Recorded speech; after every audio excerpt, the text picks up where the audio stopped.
before it happened. And it's predicting that there's going to be a king named Koresh that's going to come and take us out of the exile and help us come back to Eretz Yisrael and build the base of Mikdash. And all this is being predicted before there was any such amazing time. It's predicted at the time. I'm not sure exactly when. I think it's at the end, right before the completion of the Galut Bavel. It could be it's after the Galut Bavel began. I'm not sure. I mean, it's after already the 10 tribes were taken. I think probably before the end, before the destruction of Yehuda altogether. I'm not sure about that. But in any way, it's predicting what's going to happen in the Galut Pras. So here it goes. Ko amar Hashem limshicho. The Koresh asher hechazakti bimino. L'rad lefanav goyim umatnei malachim afateach. Yiftoch lefanav dlatayim usharim lo yisalgeru. So this is what Hashem says to his Mashiach, to his anointed one. Who's the anointed one? Koresh. King Koresh is anointed for doing something great. That means he's not anointed in the halachic sense where you poured oil on his head like you would to a Jewish king, but it means he's anointed to be one that's going to bring the Jews into back to Eretz Yisrael, to make a shtickle geula for Am Yisrael. He's preordained for that. You could say ordained. Komar Hashem l'mshicho l'koresh shechazakti bimino. I held on to his right hand. L'rad lefanav goyim, to subdue before him nations. Umatnei malachim afateach, and it's the waist of the kings I will open. I mean to say that when people go out to war, they put on a belt with their weapons on it, and I'm opening up their belts and not even going to fight before Koresh. Liftoch lefanav delatayim, to open up before him doors. Usharim lo yisageru, and that gates will not be closed before him. I mean to say, he's going to have a miraculous victories, Koresh.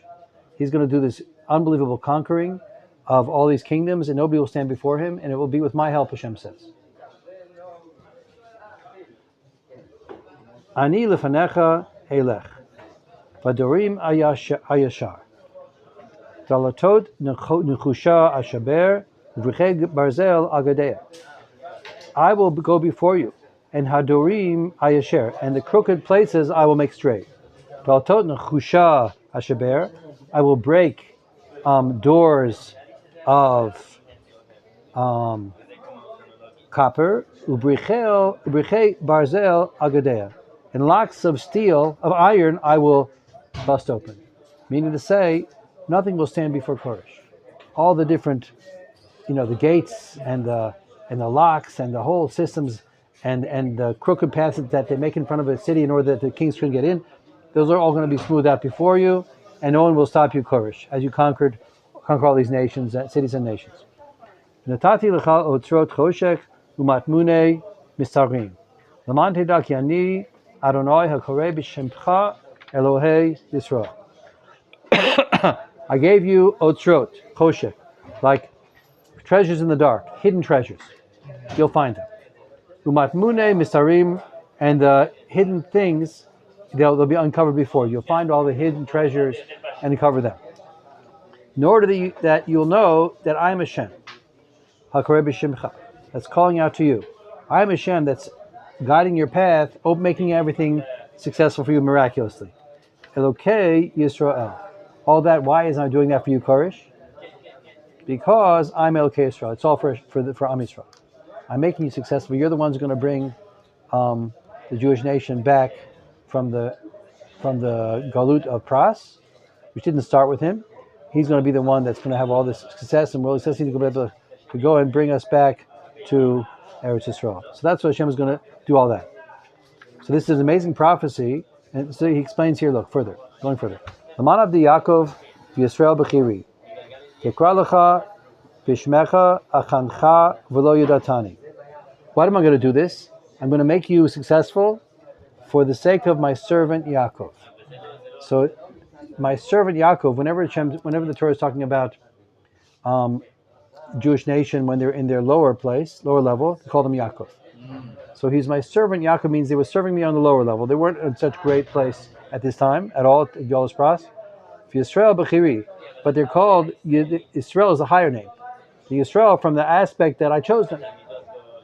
So in other words, their level of choice that they did was not so high at this time, but they're always they always have this name Yisrael from the sense that they were chosen by me originally. So that never goes away. So for the sake of Avdi Yaakov Yisrael Bechiri Vekra Lecha Bishmecha, I will call you out in your name, Koresh. Achancha, I will give you a title. V'lidatani, you never knew me.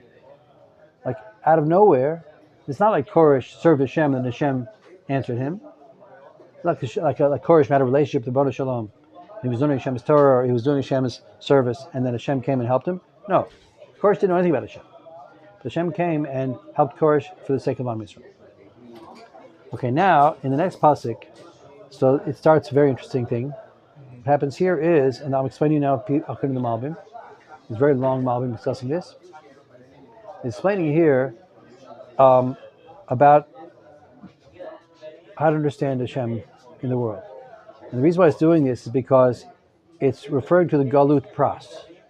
So as we go into Persia, as we're going to go into Persia, and we're going to become exiled into Persia, so there was a certain way, that type of approach they had, theological approach. And now, as Yeshayahu is describing what's going to happen in Galus Pras, he's preparing us for the Galut in Persia. He's also describing the theology which he's being sholel. How do you say sholel in English? He's being sholel their theology. He's negating, disproving their theology of the Pras, because that's what we're going to have to deal with when we go to Galut Pras, and that's going to be a big thing. So what's that mean? Just like before, when we went to Galut Babel, as we're getting ready for Galut Babel, he talked about Avodah Zarah and the falseness of Avodah Zarah, and there are many, many prakim describing the falseness of Avodah Zarah and how that's a wrong way of looking at things. And all those psukim that talk about that make us understand the fallacy of Avodah Zarah, of idol worship, because that's what happened in Babel.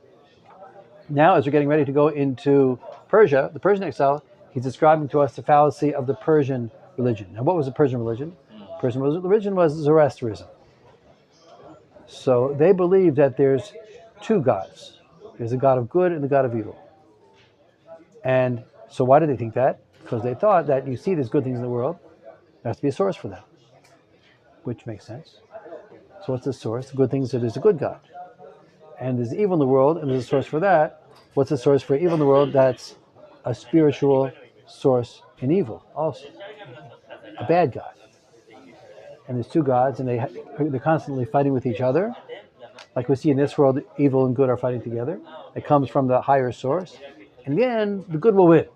That's Zoroastrianism. Okay, but it means there's two gods. There's something called a bad God. And that's not true. Because so monotheism comes and teaches like it's the next step. It sounds to me like Zoroastrianism is in some ways a step up from Avodah Zarah. Not quite as crazy. And serving every force and imagining that behind each force that we see in this world there's a spiritual force which is independent and has its own ratzon, which is that's what Azor. Now they narrowed it down to two forces: the force of good and the force of evil. And they would serve both, and they would see them both as would be afraid of the source of evil. Like probably a lot of fear comes out of this. If you think there's a God of evil. Okay, so now what happens now is that the Navi, as he introduced this period, he starts being sholel, he starts negating, explaining how this is wrong thinking. And really there's one source for everything. Even though it's a complicated understanding. How could there be evil if the source of everything is good? So that's what these two are going to talk about. And it keeps coming back to this, as in these sections where it's talking about the Galus of Pras, because it's preparing us. Ani Adonai ve'ein od zulati, ein Elohim azercha v'lo yidatani.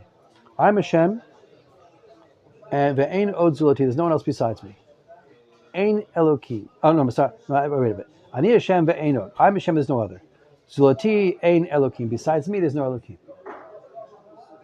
As I'm Elohim also, there's no other Elohim. I'm Hashem, I'm also Elohim. Besides me, there's no other Elohim. Azercha v'lo yidatani. I will help you, and you won't, even though you didn't know me. You're not going to know me. Okay. So what does it mean? I'm Hashem, and there's no other. Except for me, there's no other Elohim. Okay. So now how could it be? So what he's starting to describe is how there's one Hashem who made everything. There's evil in the world. How could Hashem make evil? The answer is he didn't. Because evil is more in the category of non-existence. So basically what the Malbim explains in great length, and the Psukim are going to sort of describe this, is that Hashem is the source of every being, every mitziyut. And then, but the way he made the world, he made it that with they take these two names, same Hashem. Yud Ke Vav Ke, I'm eternal. I'm the creator of everything, and the master of everything. That's Hashem. And then also Hashem is called Elohim. Now Elohim means that I made limitations. Elohim always means that. It means that's the aspect of restraint and limitation. So even though I created everything, I made it that it's not eternal. I made a creation which is subject to loss and absence. If I'd made a creation which was eternal creation, then it wouldn't have been a physical creation. It would have been like an angel or something like that. But I made a creation which is subject to circumstances and comes and goes and changes forms, and there's lack, like sort of connected with it, because there can't be the type of creation we have, a physical creation, without lack, because that's what makes it. That gives it its character, right? And so, coming with the turf of that, there being a world of being, a world of things, a world of good, and a world of metzius, of reality. There's also a world of, and there's not there's a world. There's situations where there's absence. There's heder and lack and darkness. We were talking, like Shai told me that he heard an idea that there's no really such thing as cold. It's a good way of talking about this. Cold doesn't exist. What exists? Absent of heat. There's only absence of heat. There's no such thing as cold. So it needs to be understood this a little bit more. This is the idea. I think it fits very much with what he's going to say in the Malbim over here. What do you mean it's cold? Human beings have heat in them. So we go to a place where there's no heat, so then it's stressful for us. We can't be there. We need a place that we need heat, So we call that cold. But it's not cold, it's just a lack of heat. Right? So the same thing in the whole creation, Hashem made the Metziut. He made what existence. For existence. He made it limited. And therefore things come and things go. So, and therefore evil. Hashem created good. Hashem created reality and existence. But created it, which is to say that sometimes it's not there. Just like when there's no heat, there's cold. So something's just not there. And so that's non-existence and darkness, let's say. Darkness is where there's no light. According to the Malbim, that's not a creation. It's just the absence of light. Anywhere it's dark. Anywhere you go and there's no light, it's dark. That's even a little more complicated because it has to do with our eyes, But the concept is that there's absence. So Hashem couldn't make a creation the way he made it without places of emptiness, of loss. Okay. So what it's saying is, I'm Hashem, I made everything, Yesh Ma'ayin, I created everything, and there's no other Elohim besides me. Now, I also made it in such a way that there's a place for lack and for difficulty and loss. But there's no other Elohim, there's no other God. There's no God of evil, it doesn't exist. I didn't create evil, and I created good and a lack of good. But evil I didn't create. That's what it means here. Okay, there's a lot to talk about with this, but it's the introduction of a theological, very deep thing. Okay, let's go further in the Psukim now. So that's that pasuk there. Now it goes further. So again, it's pasuk. Ani Hashem ve'eno zulati, ein Elohim azercha, ein Elohim azercha v'lo yodatani. I will help you, and you deeply know me. Laman yedu b'mizrach shemesh. So it says like this: I am Hashem, and I'm not Hashem like you think, Kurish. Not Hashem like the Persians think, that the Hashem of good, as in there's a different Hashem of bad or something like that. I'm Hashem who does everything. There's no other Hashem of bad. There's only I made everything with a potential, with also with the Shem Elohim, which means with limits. Laman yedu b'mizrach shemesh marava ki efes biladai.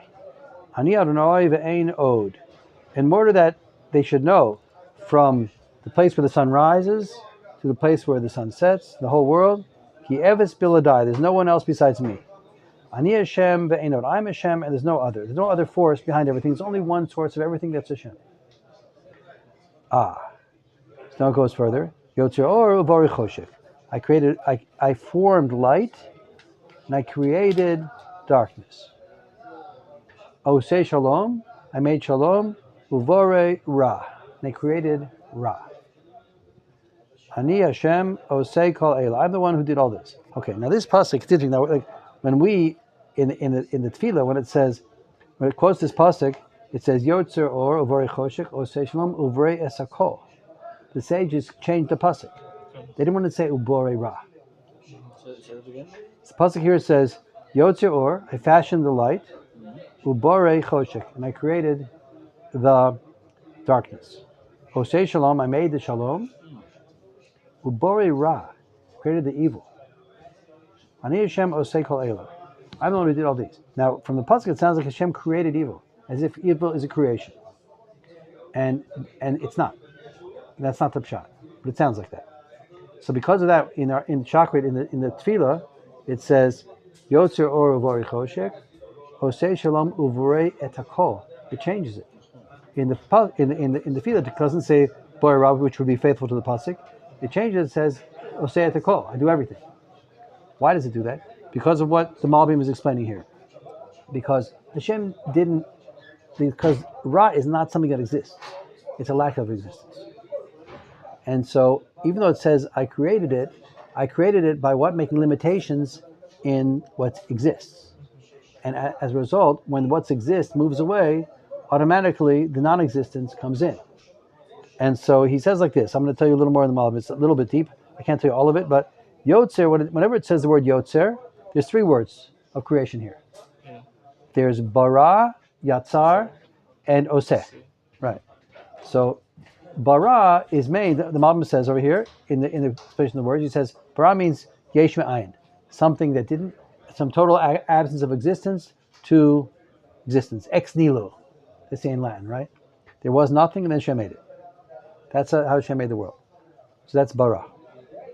Yatzar means he fashioned it. He takes something that's created and he makes it with limitations and conditions the way it exists. And then Asiya is like perfecting things. It's a stage beyond Yetzirah. Okay?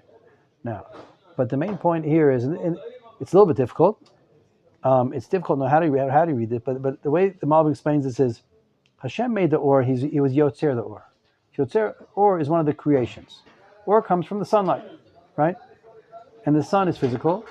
No, it's semi-physical, right? It has properties. Limitations. In other words, if you shine a light, you put a wall up in front of the light, so it stops it, right? So it's limited. If you blow out the candle, there's no more light, right? So the light depends on the circumstances. So therefore, Or is made with its Yetzirah. It has all kinds of conditions and, aspects of its being that it seems like, but physical ones aren't. I don't know that you can touch it. It's Yetzirah. And then I was Borei Chosh, because there is such a thing as Shalom. It's like the completion of it. Okay, so I'm skipping that. I just want to talk about the other stuff.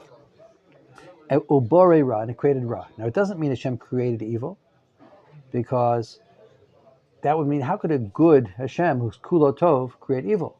He can't. I mean, it doesn't make any sense to say that. Why would he do that? He created good with limitations. So wherever, a little further in the pasuk, explaining it further, all this is like introduced into. So I'm going to follow through with psukim, what comes out of them directly, and talk about it a little more. Pasuk chet, harifu shemai me'ah, ushkakim yizlu tzedek, tiftach eretz v'yifra yesha, utzdaka tatzmiach yachad, ani Adonai barativ. Okay, harifu shemai me'ah. So the heavens from above, they sent down like rain, it sounds like. Ushkakim yizlu tzedek, and the firmament drips down. This is a parable. It opens up to receive it. It gets plowed and it got prepared the earth to receive the rain, and then it will flourish the salvation as the tzedakah grows out, prospers. Create a situation of success, and so it's a whole mashal about rain and the earth, and the idea is like this: I send down good. I send down, call it Shefa Eloki, like the divine influence. All the good things, all the good Shefa Eloki, abundance, affluence. And what happens is that the ground receives it. Now, if the ground is not plowed and not opened up to receive the rain, so what happens is the ground just gets muddy and gets worse because it wasn't able to receive the divine influence, right? But if you prepared the way, if people down on the earth, they prepare the way to receive the divine affluence and divine shefa, happens is then it creates flourishing and growth and crops and fruits and everything else. How do they create? How do they prepare themselves to receive the divine influence? So basically, the Malbim says this thing of tzedek. There are two ways. One second. Harifu shemai me'al, shchachim yizlu tzedek, tiftach eretz v'yifru yesha l'tzedaka tatzmiach. So it means what we do is we do mitzvot. Basically, what he says, we do mitzvot between Hashem and us, and mitzvot between each other. But let me see for a second. Let me just see inside the Malbim about yesha v'tzedek.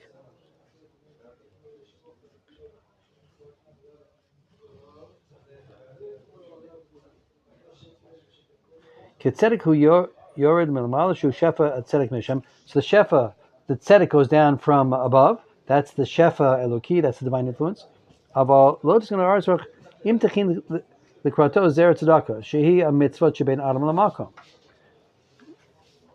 Yeah. So we have to do the mitzvah. He says it's the mitzvah between us and Hashem. We have to do the mitzvah between us and Hashem, and that allows us to receive the shefa eloki. Okay. So the mitzvah we do. We're calling that tzedek or tzedakah, and that creates that we're able to receive the shef eloki, which is compared to the rain, and then everything flourishes. So the idea is that there's nothing bad comes down from Shemayim, which is there's a pasuk the Eicha says that the bad things don't come down from Shemayim. It's just that they come down with limits, and if we're not prepared, then we get stuck in a place of loss and darkness to receive the good. And there's more to explain how do we prepare ourselves. There's more about that. I spoke about this morning a little bit. But that's how it is. So it's very interesting. Hashem did not create evil. Hashem created limitations in the world. And out of the limitations comes a potential for evil. But that's not the creation of Hashem.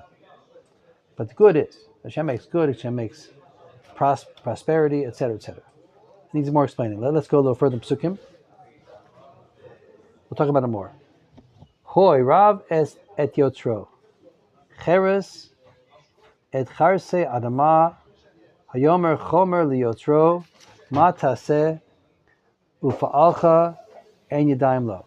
So this pasuk says like this: are they that they quarrel with their creator, and they say, "Okay, Hashem, so you made everything. Why'd you make it like this?" This is the next step. You made everything with potential, with limitations.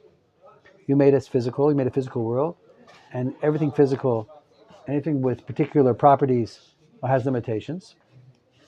So why did you do that? And why did you make it? There's so much evil in the world. There's a potential for so much evil in the world. You didn't make the evil, you made a potential for it. But why, Hashem, did you do that? So now the prophet goes on and he says, what was the one who quarrels with his creator and tells him how to make things? Cheres et charse adam to porcelain. Et cherse adama, he made him into the porcelain of the ground. As if to say, why did you make me like this? Why did you make me breakable? Very good. Limited. Why did you make me in such a way that it wouldn't be like this? There wouldn't be a place for loss and damage and things like that. And also, the one who says, Yomer Chomer Liyotro, the material, the physicality, says to its creator, Mata se, why are you made me like this? Upalcha ein yadayim lo, the thing you made has no hands. In other words, why did you make, like, let's say, a vessel? It can't walk. So he's saying, what was the vessel that says, why did you make me that don't have hands and feet? So it can't use its hands. Why did you make a porcelain vessel which it's not alive? In other words, you can't ask those questions. That's what Hashem did. He made the world in such a way, and he made a physical world. The physical world has limitations, because there's limitations of potential for evil. And if people come and say, well, why did you make it like that? So that's ridiculous. You can't ask that question. That's how Hashem wanted there to be a world like we have. That's what he's saying so far. Make sense?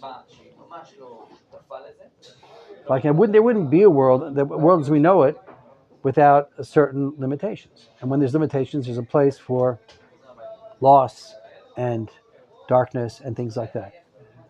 But that's not Hashem. Didn't make evil, didn't make bad, didn't make loss. He made limitations on the existence. So if you go and say, why'd you do that, Hashem? You should have made everything nice and easy, and everything should be perfect and pleasant all the time. We should have like room temperature, room controlled, and like food should be coming in. Everything should be perfect, and there should be no enemies, and we should just go into our smartphones and just live in the world of fantasy all the time, or something like that. So Hashem says, no, that's not how I made the world, and you can't ask me that question. It's like a vessel saying, why don't you make it with hands and feet? Well, because I wanted a vessel. Okay, going further. Koi omer la'av matolid, ul'isha matichilin. What was the one who says to the father, why do you have this ability to create a human being? A father with his zera, with his seed, makes creation. And ul'isha matichilin. And why did you? And it's like a person says to the woman, why did you have labor pains and give birth? As if to say, like, why should there be human beings at all? Why do people come to the world when there's so much suffering? That's the question. And that's not a good question. Because Hashem, who knows what he's doing, has a very big purpose in all this. And he's going to explain a little more how that works. Going further. Ko amar Hashem, Kadosh Yisrael, V'yotro. This is what Hashem says, the Holy One of Israel and its Creator. Ha'otiot sha'aluni al-banai va'al-pol yadai titzavuni. He says, ha'otiot means the bringing. The word atah, like in Aramaic we have that, it means bringing. So, Ko amar Hashem, Hashem Kadosh Yisrael V'yotro. Hashem is the Holy One of Israel and its Creator. Otiot sha'aluni, you're going to ask me about why things come about the way they do. Al-banai va'al-pol yadai titzavuni. Because for my children, concerning my children, because of my creations, you're going to tell me you're going to command me what to do. Hashem, I know what I'm doing, and I have a big plan. And people have to know that everything is going to be okay. There is a place for lack. There's a place where people fall into a place of fear and darkness and loss. But all that is a big plan here. Okay. This is, I'll fill you backward a little bit. You're speaking English, yeah? A little bit. Oh, okay. So anyway, I'll just review it also. We're speaking about, there's a prophecy here about the future exile in Persia, Persian exile. And in Persia, they felt there were two gods. There was a God of good and God of evil. And here, the prophet is explaining that that's not true. There's only one God, God of good. But the God of good created the world in such a way that that's limited. this world has limitations. Because there's limitations, there's a place for things we're lacking. Whenever there's no heat, there's cold. So therefore, there's a place for pain and difficulty and lack. But all that I created. And if you ask me why did I create it that way, everything should be nice. So you can't tell me how to do things. I have a big plan. That's what Hashem says. And I'm going to explain to you a little more. Anochi asiti eretz v'adam I made the land and the person on it. V'adam aleya barati. Ani yadai natu shamayim v'kol tzavam tziveti. So it says, I made the land, and then I made the person on it. So just think about the way the world was made. You see that there's a purpose, a big purpose for everything. First, Hashem made the whole creation, and He made the earth and the water and the animals and the vegetables and the sun and the light and everything where a person could flourish. And then He brought a person in, and He made the human being, right? And so, if so, everything is profoundly, exactly planned out and purposed. And so, don't ask me this question like you should have done it differently. Anochi ha'irotihu b'tzedek. Kol derachav ayasher. Hu yivneh iriv galoti yishalech. Lo b'mechir v'lo b'shochad. Amar Adonai Tzevaot.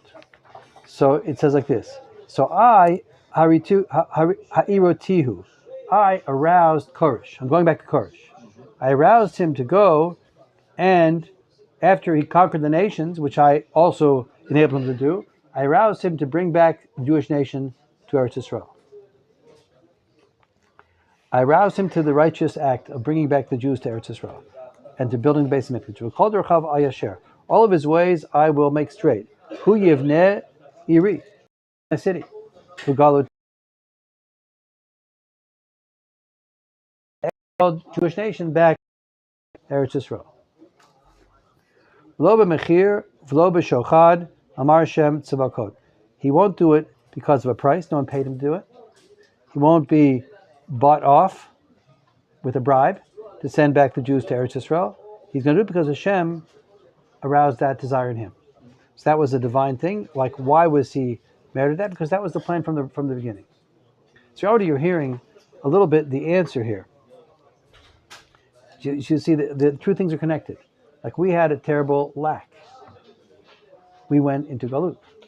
We had a terrible situation of evil and Ra, and we were subjugated and went through all kinds of suffering when we went sent to Galut. So you're going to say, and they go into the Galut of Persia, and they're going to tell you there, well, the reason why you went to the Galut because there's two gods. There's a good God and a bad God. And so the bad God decreed on you bad. So he won, and he took you. And he won. Meanwhile, and this is the story. So you got to appease the bad guys, or how do you deal with that? So Yeshayahu is preparing ahead of time. No, there's only one God. And so you're going to ask the question: how come all this evil fell? There's only one good God. So how did all this evil befall us? Right? The answer is: when Hashem created the world, He created it with limitations. Unless you prepare yourself to receive the Shefa, divine affluence, in the right way by doing the mitzvot. So what happens is you'll fall into the place of lack. And so that's what happened. Now we're lacking our ability to be in Eretz Yisrael. Hashem, it was the best thing for us was to be moved out of there. Because we hadn't prepared ourselves to receive the Shefa Elokia that would have come to us otherwise. So that's why we went into the Galut of Pras.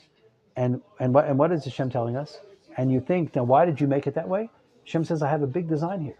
This is going to move the nation along to the next stage where they have to get. It's going to increase their ethical insight and understanding, and I'm going to bring them back to Eretz Yisrael, and they're going to move on from there to the next stage of life. So, and how are they going to move back to Eretz Yisrael? I'm going to tell you right now, it's going to work. Yeshayahu predicts it way ahead of time. There's going to be this King Koresh. He's going to come, and it's going to put it to his heart that he's going to bring you back, not because of any reason, except the size that I put it into his head. It's like what happened later, more recently, with the Balfour Declaration. That was also just a side point over here. That the British decided to after they retook Eretz Yisrael from the Ottoman Empire, that they're going to make it into a place to resettle the Jews. That was an amazing thing, fell into their head. And then they made an international tribunal about this, and the whole nations agreed, the League of Nations, and they signed it.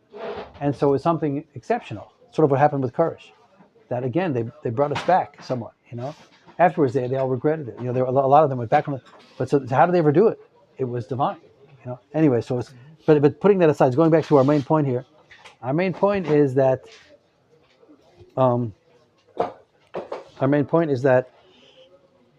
Hashem is one, and Hashem is good. How could it be evil if Hashem is good and Hashem creates everything? The answer is evil is not a creation. Evil's not. It's just like lack is not a creation. Hashem made the creation with limitations, and within limitations, by the way we relate to things, we can fall into a place of difficulty and trouble. And people can do things which are evil.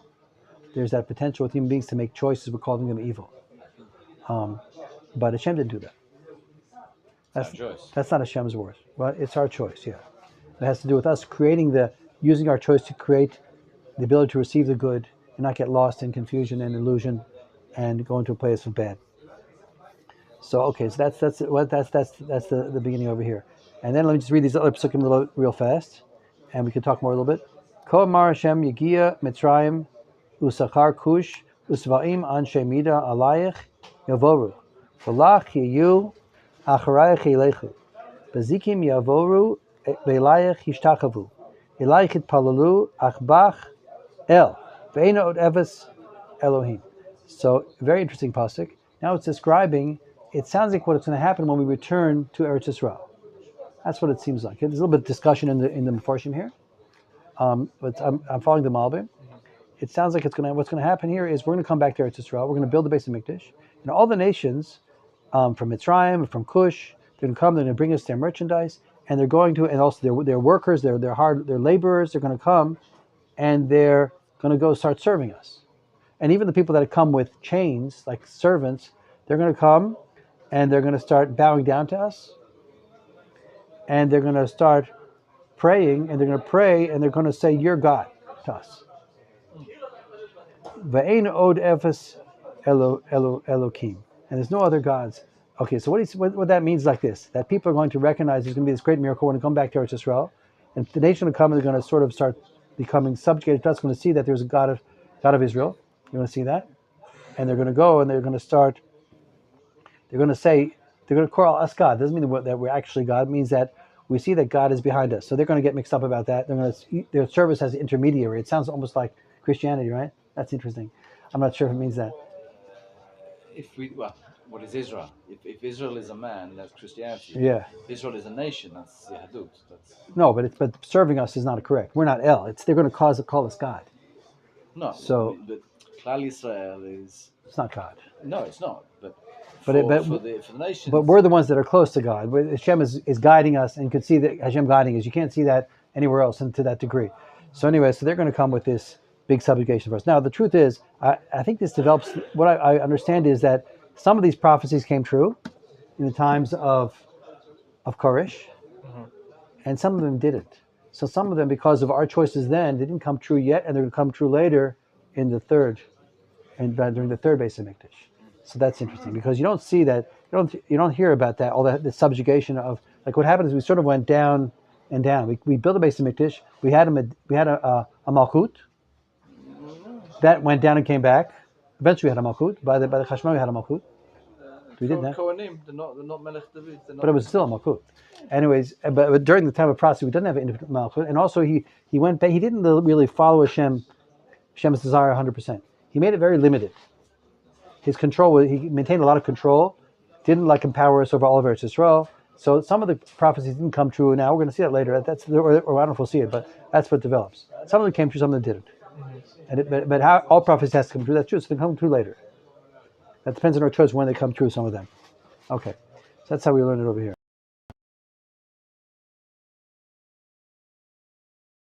In the times of the second base of Mikdash. Okay. Achen ata el mistater Elohei Yisrael Moshiach. But you are the hidden God. Elohei Yisrael Moshiach. Means Hashem is hidden. Hashem is like someone who's watching people and they don't see him. He sees them.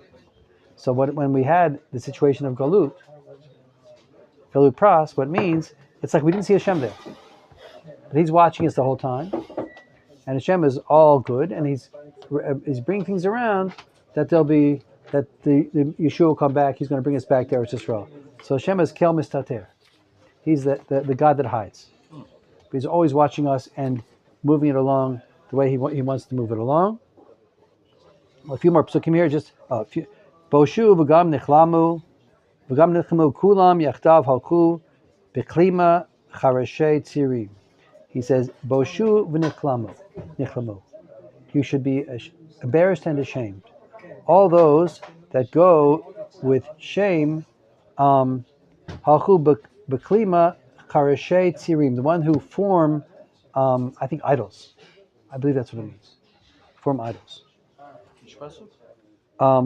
Tes Zion. As I'm not sure why, but idols came back because we're talking about idols at this point. But it seems like idols. And the point is like this. The Malbim explains like this. What's the difference between busha and klima? Two names for embarrassment. Shame and embarrassment. It's actually good in English also because there's two things: shame and embarrassment. What time are they? What time is what's called? Fish from time? 6:45. Okay. It's here, right? No, I agree. Okay. What's the other one called klima? There's busha and klima. What's the difference? So he says, klima is when you trust in something low. And you put your trust in something low, and that's very embarrassing to you. It reflects badly on you that you put your trust in something that's not noble or lofty. And busha is when things don't work out. And you're ashamed because the thing you trusted in didn't come through for you, and things didn't work out. That's more embarrassing, right? That's embarrassment, right? Busha is like embarrassment, and klima shame. is like shame. Right, very good. So he's saying that people that make false gods, that have false ideologies, so they trust in something which is not noble, like let's say an idol, and in the end it doesn't come through for them. So they have klima and busha. They put the trust in something low, and the results didn't come. So if a person trusts in something high and didn't result, so he has klima but he has busha but not klima. Or if he trusts in something low and it actually works for him, so then he has klima but not busha. But people that trust in avodah zarah, it's first of all they're trusting in something low, and second of all it doesn't work. So they have busha and klima. Okay. Yisrael nosha Hashem t'shuvat olamim. Lo sevosh lo sukamu ad omeah. But Yisrael, we're going to have an eternal salvation. They trust in Hashem. They're saved by Hashem. We'll have eternal salvation. Lo sevosh lo sukamu. We won't be embarrassed and we won't be ashamed. And you say that we trusted in Hashem who's great, trusted in Hashem who's kol yachol. We didn't trust in an idol, in like a lousy idea and a lousy source of something to trust that doesn't make sense to trust it. And furthermore, he'll come through, and then we'll have an eternal salvation. Okay, we're running out of time here, so I just touched on a lot of points, and there's a deep theological discussion opened up over here, which there's not two gods like they think in Zoroastrianism. There's only one. There's no God of evil. There's only God of good. There's one God, Hashem Elohim. This is monotheism, and the prophet here is describing it. There's one God that's good. How come there's evil in the world? Who created that? The answer is it's not a creation. It's a lack. Hashem made the world with limitations. That's Hashem Elohim. Hashem has created the world. Elohim means he made it with limitations. So the limitations may create a situation where sometimes if you don't prepare yourself to receive the Shefa Eloki, like the story, don't prepare yourself with mitzvot, so you'll be in the place of being, existence, good, flourishing, you'll find yourself in a place of lack and loss. And that Hashem didn't make that. That comes from our choice, our not aligning ourselves with the good. But there's no source for the bad. The bad is just like when there's no heat, there's cold. Also, when there's no light, there's darkness. That's what he's saying so far. It needs a little more explanation. So I was speaking this morning. I'm going to say just 2 more minutes. I'm going to say this real fast. I want to add on something, and this is not explaining the Malbim or in the Psukim yet, but just to make it a little more to please what I explained to myself, that there is something called a Yetzer Hara, and another term for Yetzer Hara is the power of illusion. So when people are influenced by this power of illusion, they didn't create themselves clarity with mitzvot and Torah. They allowed themselves to be pulled by this power of illusion, which goes together with in terms of being a human being. You can get lost in illusion.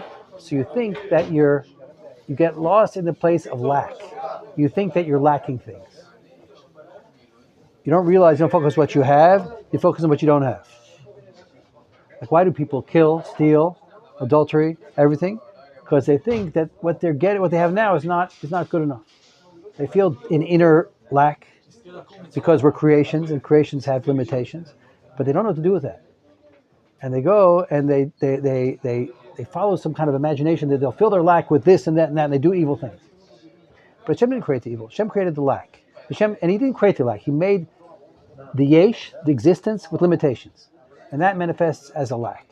So the Yeshayahu always is trying to fill that lack, saying, things aren't good enough what I have. They don't look at what they have. Who is the wealthy person? Hasamech lechelko. The person who rejoices in what he has, so then he's prepared himself to receive Hashem's abundance. If someone doesn't rejoice in what he has, he thinks he needs something else, so he goes into a place of evil and confusion. And that's where all the bad comes from. It doesn't come from Hashem. So that's where Galut comes from. Galut comes from a place of us not realizing what we have in Eretz Yisrael. So therefore we don't have Eretz Yisrael. Therefore we end up coming out of Eretz Yisrael. So that's the Galut pras which Hashem is describing. He's saying it didn't happen because there's some kind of evil force. It happened only because we weren't aligned ourselves to receive the good, and that's all there really is. And where it's not, it's just a lack.